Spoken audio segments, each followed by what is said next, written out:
Bismillahirrahmanirrahim. Assalamualaikum warahmatullahi wabarakatuh.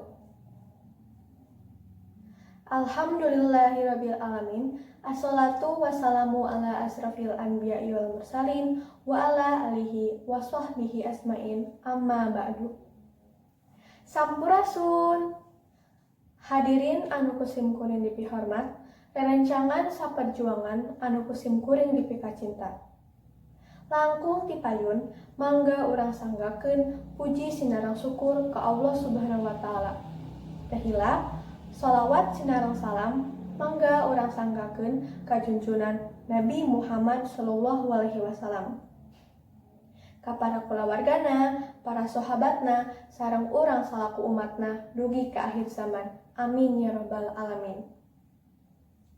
Dina kasempatan ieu, sim kuring bade ngadugikeun diantara anu judulna Tarekah Mekarkeun Kabudayaan Sunda. Hadirin anu kusim kuring dipi hormat, kabudayaan Sunda nyaeta budaya anu tumuwuh sareng hirup dina masyarakat Sunda.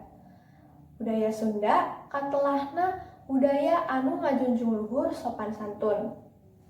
Di zaman sapertos ayeuna, seueur pisan masyarakat anu tengartos maksad sareng tujuan diajar kabudayaan Sunda, sabab lebetna rupa-rupa kabudayaan asing.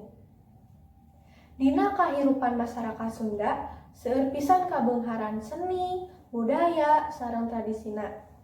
Sapertos wayang golek anu sering ditampilkeun pikeun hiburan kanggo masyarakat sareng gaduh nilai atikan.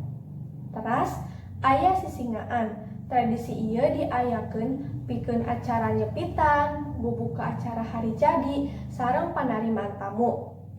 Lian ti eta masih seueur rupa-rupa kabudayaan sareng tradisi anu aya di Tatar Sunda. Hadirin anu kusim kuring dipi hormat, supados seni, budaya, sareng tradisi anu aya di Tatar Sunda henteu leungit atawa luntur, aya sababaraha tarekah pikeun mekarkeun kabudayaan Sunda. Nyaeta anu kahiji, urang kedah ngamumule kabudayaan Sunda sapertos nyarios anu leres sareng sopan. Anu kadua, urang kedah ngajaga sagala kabeungharan anu aya di Tatar Sunda. Sareng nu katilu, urang kedah ngalestarikeun ilmu pengetahuan supados tiasa diteraskeun ke anak incu urang di masa anu datang. Hadirin anu kusim kuring dipi hormat, rupina sakitu nu kapihatur. Bilih aya basa nu kirang merenah, kecap nu kirang larap, bilih aya kalimah nu teraos kana manah, nedah hapuntenna. Wabillahi taufiq walhidayah. Wassalamualaikum warahmatullahi wabarakatuh.